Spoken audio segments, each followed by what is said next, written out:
So look, just tell us, what's Afternoon. the reaction there to what we've seen last night? Well, the reaction has come right from the top. President Lula has condemned what happened in the Valencia stadium yesterday. He said it is absolutely unacceptable that this is still going on in the 21st century.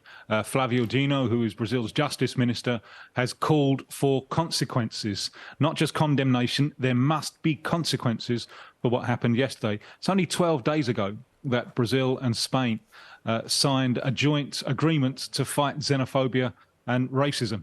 So the strength of that agreement is already being put to the test, because what happened yesterday has been coming and coming and coming throughout the season. This is at least the 9th time that Vinicius Junior has been racially abused during games. Because we're at the business end of the stadium, I think this was particularly severe, what happened yesterday, and there seem to be no consequences and no real acceptance from the authorities that there is a necessity for consequences. And as we've just heard, Vinicius is being painted disgracefully as the problem here, where this is a young man who seems to be so unprotected.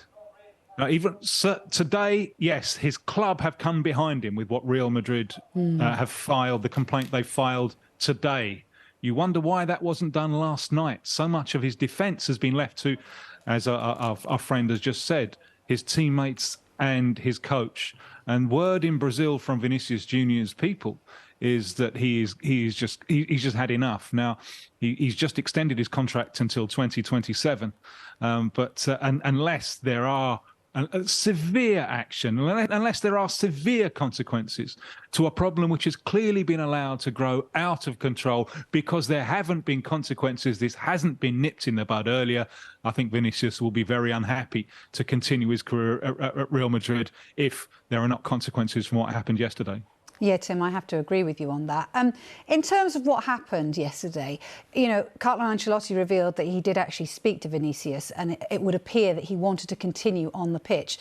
What do you think? Do you think walking off that pitch, do you think that kind of gives into the racists, or do you think that would have been a really good move from him?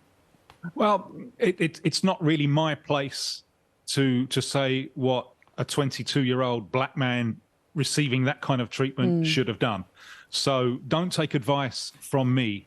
But I would say, in the insignificance of my opinion, that it would have been better had he walked off. It would have been better had he said, this is absolutely unacceptable. This totally extrapolates football. This is bigger than football.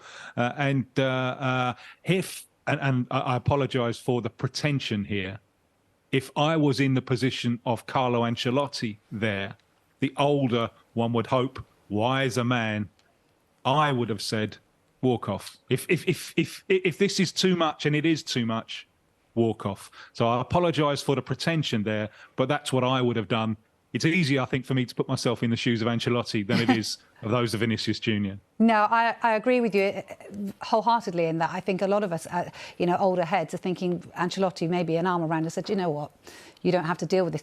Bearing in mind the fact that he is only still 22 and the fact that he is actually just doing his job, how much outrage is there in terms of Brazil out there as a nation at what they're witnessing? Do you feel, you know, how much are they standing behind their player?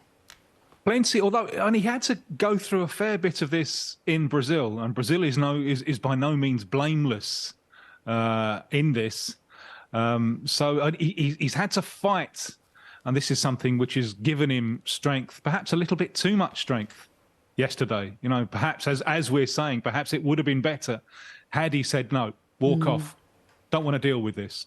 But you know, he hasn't got where he's got by luck. And he hasn't got where he's got just by talent either. There has been an extraordinary amount of dedication and hard work, and he had to overcome prejudice in Brazil before he had to overcome prejudice in Spain. It's much more public and I think much more damaging now in Spain because he seems so isolated. But yes, now the nation stands behind him. And again, I apologise for taking this purely back to football terms for a minute. With Neymar's injury problems and his uncertain future, I think now whoever the next Brazil coach is, and it could well be Carlo Ancelotti, that's the man that Brazil wants. Vinicius Junior has now become the leading attacking weapon of the Brazilian national side. So he's very important to them, and the nation now is very, very proud of him, and absolutely indignant with the fact that this isn't happening once. This has happened again and again and again. And there have been opportunities to head this off. There have been opportunities to draw a line and say, look, this behavior is unacceptable. And we clearly saw from the quote there from Tebas, we clearly saw that they are more inclined to see Vinicius as the problem. And so it isn't being dealt with. And there have been so many opportunities to deal with this, to draw that line in the sand. Now we have reached a point where something must be done. And in so many in a stadium behaving in that way, Spanish football, La Liga, can no longer exist in a climate of denial. Your dirty, disgusting laundry has been displayed to the world. Do something about it.